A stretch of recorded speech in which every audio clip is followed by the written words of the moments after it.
Review exercise 1 question number 7 इसका first part. ठीक है, अब आपके पास क्या है, x रेज़ टू पावर क्या है 15 है, y 35 है, ओवर क्या हो जाएगा z 20, इसके होल की पावर। अब फिफ्थ रूट है तो क्या हो जाएगा 1/5। अगर थर्ड रूट होता तो 1/3, अगर फोर्थ रूट होता तो 1/4। यानी कि जितना भी रूट होगा उसको 1/, की फॉर्म में लिख दोगे, ये उसकी पावर होगी अगर रूट की फॉर्म में दी गई है। क्लियर हो गया? हाँ जी, अब ये सब इंडिविजुअल की पावर बन जाएंगे। ऐसे ही है, देखो x 15 इसकी भी पावर बन जाएगी क्या 1/5, और y 35 है इसकी पावर क्या हो जाएगी 1/5, ओवर z 20 है इसकी भी पावर क्या बन जाएगी 1/5। अब देखो ये कैंसिल होता है, 5 या 15, 5 7 35, 5 और 20। तो अब आपके पास क्या बन गया, x का क्यूब, y की 7 ओवर क्या आ जाएगा z का 4। ये आपके पास रिकॉर्ड है। ठीक है यस सर। हाँ जी, आप समझ आ गए सबको? हाँ जी, इसका सेकंड पार्ट देखते हैं। ये दूसरी तरह आसान है। ये सारे बेसिकली रिव्यू का मतलब है, आप पूरा चैप्टर का रिव्यू कर रहे हो, क्वेश्चन नए आ रहे हैं, यानी कि इसकी स्टेटमेंट्स नहीं आ रही है, क्वेश्चन का तरीका कारता वही है जो आपको पहले 3 एक्सरसाइज में किया है। हाँ जी, 27 इसकी पावर क्या है 2x है, और ये थर्ड रूट है तो मैं इसको क्या लिखूंगा 1/3। अच्छा, आपने इज इक्वल टू साथ लगाना है। ठीक है, मैं इज इक्वल टू भूल जाता हूं लेकिन आपने लगाना है। ठीक है, अब ये बन गया आपके पास 27 रेज़ टू पावर 2x। अब 27 इसकी पावर, अब 2x देखो 1 से मल्टीप्लाई होगा ना, तो 2x/3 लिख सकता हूं मैं इसको। Yes sir. क्लियर हो गया? Yes sir. उसके बाद इसको मैं इसकी जब तस्दीर लेते हैं क्या आता है 3 की पावर 3 क्यों, इसकी पावर क्या हो जाएगी 2x/3। अब ये 3 से कैंसिल हो रहा है। यस। ठीक है, तो क्या आ जाएगा 3 रेज़ टू पावर 2x। ये आपके पास इसका रिकॉर्ड आंसर है। ये छोटा सा सवाल था। हाँ जी, अब नेक्स्ट क्वेश्चन, ये जब हम कॉमन बनाते थे, ये सेम वैसे क्वेश्चन है। 6 into 3 raise to power n plus 2। ये अगर 6 का क्या आती है तस्दीर 2 × 3 आती है। 6 की तस्दीर 2 के 3 आएगा, 3 कम तो 2 + 3 आ रहा है। ऐसे ही है ज़र्ब 3 रेज़ टू पावर, इसको मैं क्या लिख सकता हूँ, ये देखो n को अलग लिख सकता हूँ, डॉट 3 रेज़ टू पावर 2 लिख सकता हूँ। Yes sir. देखो 3 raise to power n dot 3 raise to power 2, वैसे ऐड होकर फिर वही 3 रेज़ टू पावर n + 3 बन जाता है। ओवर क्या आ जाएगा, हाँ जी, इसमें देखो कॉमन बनाना 3 रेज़ टू पावर n। देखो 3 raise to power n common बन सकता है ना इसमें। Yes. तो मैं इसको क्या लिखूंगा 3 raise to power n dot 3 n + 1 को यस सर। माइनस क्या हो जाएगा 3 रेज़ टू पावर n। हाँ जी, अब क्या हो गया, अब आपके पास 2 मल्टीप्लाई, अब देखो multiply 3 raise to power n dot क्या आ जाएगा 3 का ओवर क्या आ जाएगा, इधर कॉमन बांध रहा 3 रेज़ टू पावर n। ऐसे ही है। तो यहाँ पे इसकी जगह पे ये बच जाएगा 3 रेज़ टू पावर n तो कॉमन आ गया, 3 बच जाएगा, तो यहाँ पे मैंने 3 लिख दिया, minus 3 raise to power n divide हो गया 3 रेज़ टू पावर n, तो क्या आ जाएगा 1 आ जाएगा। क्लियर हो गया, क्योंकि 3 raise to power n common आया होगा ना, इसकी जगह 1 ही बचेगा। क्लियर हो गया? उसके बाद अब आपके पास क्या हो गया, अब ये देखो 3 रेज़ टू पावर n, ये 3 raise to power n cancel हो रहा है। ऐसे ही है। Yes sir. हाँ जी, आप इनको करो 2 × 3, अब 3 का स्क्वायर का क्या मतलब है 3 × 3, स्क्वायर का मतलब है 2 2 3 ज़र्ब हो रहा है। Yes sir. ओवर क्या हो जाएगा 3 - 1 क्या आ जाएगा 2। हाँ जी, 3 दिया 9 9 दिया 27 तो नहीं 54/2। क्या आंसर आ जाएगा आपके पास 27। इसके साथ आपका क्वेश्चन नंबर 7 जो है वो हाँ जी, क्वेश्चन नंबर 8 में वो क्या कहता है, क्वेश्चन नंबर 8 में वो अब ऑड नंबर का कह रहा है कि आपके पास 3 कोई से ऑड नंबर हैं, उनका सम ले, सम का क्या मतलब होता है जमा। ठीक है, कोई से 3 ऑड नंबर हैं, अब लेट उनको लेट कर लेना है। मैंने कहा जब ये ऑड नंबर यही बात कुछ का भी बोलता है, अपन पहला काम क्या करते हैं, उनको लेट कर लेना है। लेट करते हैं कि वो 3 जो आपके पास ऑड है वो है आपके पास लेट ए a प्लस 2 और a प्लस 4 क्यों लिया मैंने? देखो अगर मैं पहला ताक लेता हूं a तो उसमें जब मैं 2 करूंगा फिर ही ताक आएगा ना दूसरा। अगर मैं 1 ऐड करता हूं तो जुफ्त बन जाएगा, तो 2 ऐड करूंगा तो मजीद आपके पास जुफ्त है। लेट करता हूं a जुफ्त है, फिर उसमें 2 ऐड करूंगा वो भी जुफ्त होगा, 2 ऐड करूंगा तो वो भी जुफ्त होगा। क्लियर हुआ कैसे फर्ज किया हमने? तो b 3 ऑड इंटीजर्स, ठीक है, जो उसने आपको कहा। अब गिवन कंडीशन उसने क्या दी हुई है, ठीक है, वो कहता है बाय गिवन कंडीशन, आप ठीक है, bye given condition. Given condition उसने क्या गिवन किया? वो कहता है इनको अगर हम सम करूं तो किसके बराबर है? क्या कहता है वो बुक में? इन दोनों का सम किसके बराबर है? a plus 2 plus a plus 4। अंति बताओ किसके बराबर बोल रहा है वो बुक में? 3 और 7 तीनों को ऐड करने के लिए 51 का कह रहा है वो कि इन तीनों को हम ऐड करें जुफ्त नंबर को, जो कंसेक्टिव का मतलब होता है एक दूसरे के पीछे लगातार 3, ठीक है, तो वो किसके बराबर आ रहा है? 51। तो इनको ऐड करो, ये देखो ये भी है, ये भी है, ये भी है, कितने हो गए? 3a, ठीक है, प्लस 4 जमा 2 क्या आ जाएगा? 6 आ जाएगा, इज इक्वल टू क्या हो गया? 51। अब यहाँ पे जमा और उस साइड पे जाके क्या हो जाएगा? माइनस हो जाएगा, तो 51 माइनस क्या हो जाएगा? 6, क्या आ जाएगा? 45। तो अब यहाँ पे 3 मल्टीप्लाई और उस साइड पे जाके क्या हो जाएगा? डिवाइड हो जाएगा, तो ये आपके पास आ जाएगा 45 ओवर 3, क्या आ जाएगा? 50। तो पहला जो नंबर आपके पास निकल गया a, ठीक है, गो। हाँ जी, तो आपके पास पहला ताक नंबर जो है वो आ चुका है। पहला ताक नंबर क्या है?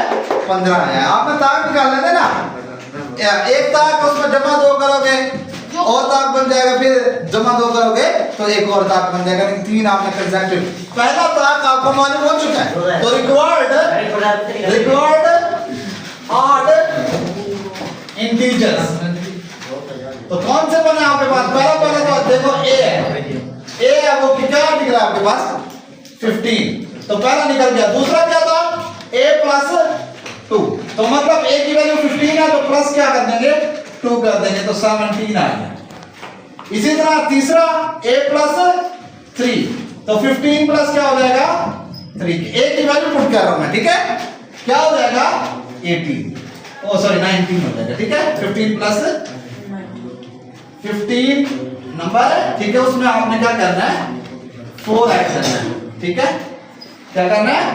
4 ऐड करना है, तो 15 प्लस 4 क्या हो जाएगा आपके पास? 19 हो जाएगा। a था, a की वैल्यू निकाली, उसमें 2 ऐड किया तो दूसरा आपके पास ताक नंबर आ गया, उसमें फिर 4 ऐड किया, फिर क्या आ गया? आपके पास एक और ताक आ गया। क्लियर हो गया? शुरू थे जो हाँ जी, क्वेश्चन नंबर 9 में वो कहता है आपके पास 2 बकेट हैं। 2 बकेट का मतलब होता है 2 बास्केट है, उसमें बॉल्स पड़ी हुई है, ठीक है। अब उसने रिलेशन आपको ऐसे दिया है कि एक बकेट है, दूसरे में पहले बकेट के मुकाबले में 28 बॉल्स क्या है? ज्यादा है। 28 बॉल्स क्या है? ज्यादा है, और टोटल बॉल जो उसने दिए हैं वो है 96। तो सबसे पहले आपने लिख लेंगे टोटल बॉल्स कितनी की है? टोटल बॉल्स कितनी है? 96। हाँ जी, अब आगे क्या है? आपने लिखना है लेट बॉल्स इन 1 बकेट, यानी कि एक बकेट में कितनी बॉल्स होंगी, तो उसको लेट करता हूं मैं a, ठीक है। अब वो कहता है दूसरी बकेट में पहले के मुकाबले में 28 बॉल ज्यादा है, तो मैं a में क्या जमा कर दूंगा? 28 जमा कर दूंगा, वो दूसरे बकेट में बॉल्स डालेंगे, तो let balls in other bucket, यानी कि दूसरे में कितनी है? अभी बताया है 28 a जमा 28, यानी कि a के मुकाबले में 28 ज्यादा बॉल है, तो a भी आ जाएंगे, उसमें जमा 28 करेंगे तो उतनी बॉल सेकंड में। क्लियर हो गया? अब bye given condition, bye given condition, तो अब देखो टोटल बॉल्स, यानी कि इन दोनों को जमा करता हूं a प्लस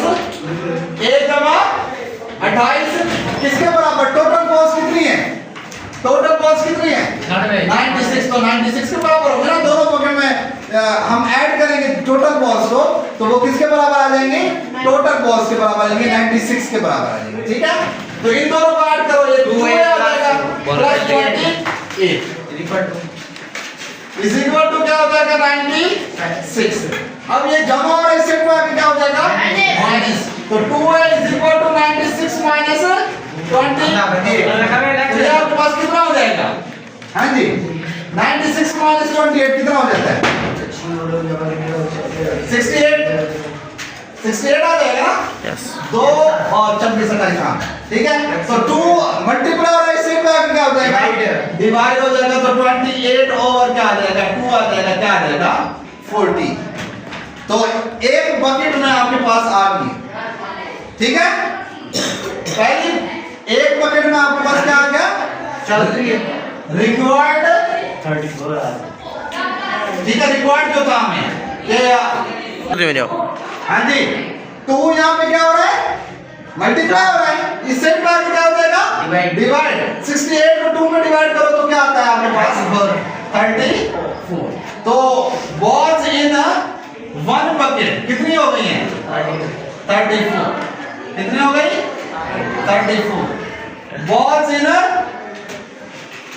अदर या सेकंड बकेट, दूसरे बकेट में, उसमें क्या करूंगा 34 में क्या करूंगा मैं 28 को ऐड करूंगा, क्योंकि 1 जमा 28 था ना, तो 1 जमा 28 करूंगा ना, 1 जमा 28, 1 की वैल्यू क्या निकली है 34 प्लस क्या हो जाएगा 28, तो क्या आ जाएगा ये 62।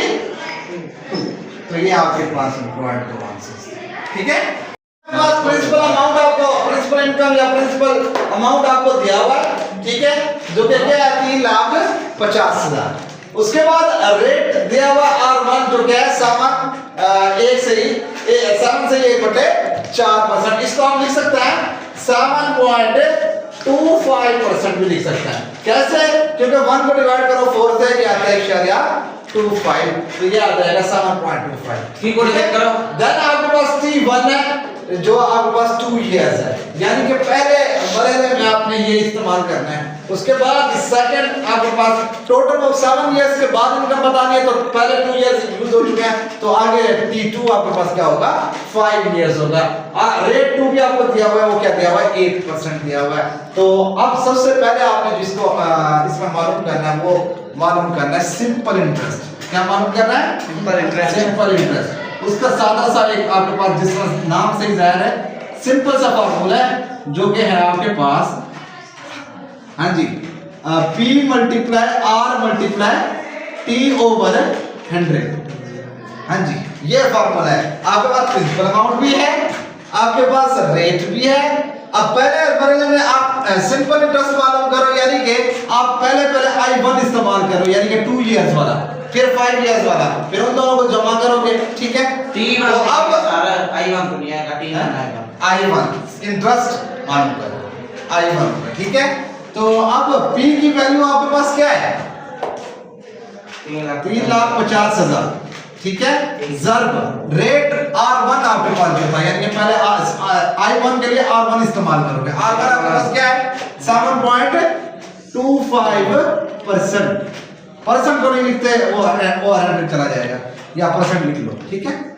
आगे क्या है मल्टीप्लाई T क्या आपके पास, हाँ जी T1 इस्तेमाल करोगे, T1 आपके पास क्या है 2 है, ओवर क्या हो जाएगा 100 हो जाएगा। अब अगर मैं इशारा खत्म करूंगा 1 आएगा और बाकी 2 नंबर है तो 2 0, तो परसेंटेज क्या हो जाएगी खत्म हो जाएगी। तो ये 2 0 इन 2 0 से कैंसिल, ये 2 0 इन 2 0 से कैंसिल। तो नीचे आपके पास कुछ भी नहीं बचा, इनको आपने जर्ब देना है, आपके पास क्या आ जाएगा इंटरेस्ट 1, यानी कि सिंपल इंटरेस्ट I1 आपके पास निकल आएगा। तो आपने क्या करना है 35 को जर्ब देना है 725 से, फिर जर्ब करना है 2 से, तो ये आपके पास आ जाता है 50,000 RS 50,750। ये आपके पास I1 की वैल्यू आ गई है। तो सिंपल इंटरेस्ट यानी कि I2 अब आपने मालूम करना है। Same formula P multiply R multiply T over क्या हो जाएगा 100 हो जाएगा। हाँ जी अब I2 निकाल रहे हो तो मतलब अब R2 इस्तेमाल करोगे और T भी क्या इस्तेमाल करोगे 2 इस्तेमाल करोगे दूसरा। तो अब P की वैल्यू आपके पास सेम है, वो एक ही है 3,50,000 ज़र्ब R2 आपके पास क्या था 8%। हाँ जी ज़र्ब T2 आपके पास क्या है 5 years तो 5 लगाऊंगा, ओवर क्या हो जाएगा 100 हो जाएगा। हाँ जी स्टार्ट कर भाई जी हाँ। अब आपके पास ये है 3,50,000 ज़र्ब, आपने R2 इस्तेमाल करना है और D भी 2 इस्तेमाल करना है। अब परसेंट खत्म हो जाएगा, पहले इशारिया था, इशारे खत्म करने के लिए हमने मजीद 0 लाए थे, लेकिन इसमें इशारिया नहीं है तो आपके पास एज इट इज। अब ये 2 0 इस 2 0 से क्या हो जाएगा कैंसिल हो जाएगा। अब इनको ज़र्ब दे देना आपने सिंपल 3500, ठीक है, ज़र्ब 8 ज़र्ब 5, ठीक है, क्या आएगा 3500 ज़र्ब 8 ज़र्ब 5, तो ये आपके पास आ जाएगा 1,40,000। हाँ जी अब simple interest total simple interest क्या होगा आपके पास, टोटल सिंपल इंटरेस्ट वो क्या निकलेगा आपके पास, दोनों को ऐड कर दोगे I1 प्लस I2 I2 यानी कि टोटल 7 इयर्स का आपका सिंपल इंटरेस्ट जो है वो निकल आएगा। हाँ जी I1 आपके वैल्यू क्या निकली थी 50,750, जमा करना है I2 1,40,000। हाँ जी अब इन दोनों को आपने क्या कर लेना है जमा कर लेना है, जमा 50,750, तो ये आपके पास आ जाएगा 1,90,750, तो ये आपके पास RS में आ जाएगा टोटल इंटरेस्ट, ठीक है, टोटल सिंपल इंटरेस्ट। अब आपने एक और काम करना है, सिंपल प्रिंसिपल अमाउंट में इसको ऐड कर देना, उसके टोटल अमाउंट आ जाएगा after 7 years, total amount after 7 years क्या निकलेगा हमारे पास। आपने क्या करना है, इसको क्या कर लेना है प्रिंसिपल अमाउंट, ठीक है, प्लस टोटल सिंपल इंटरेस्ट। जो सिंपल इंटरेस्ट निकाल रहे हैं उसमें क्या कर लेना है प्रिंसिपल अमाउंट को ऐड कर देना है आपके पास, टोटल 7 years की उसकी जो है वो मनी आ जाएगी, ठीक है।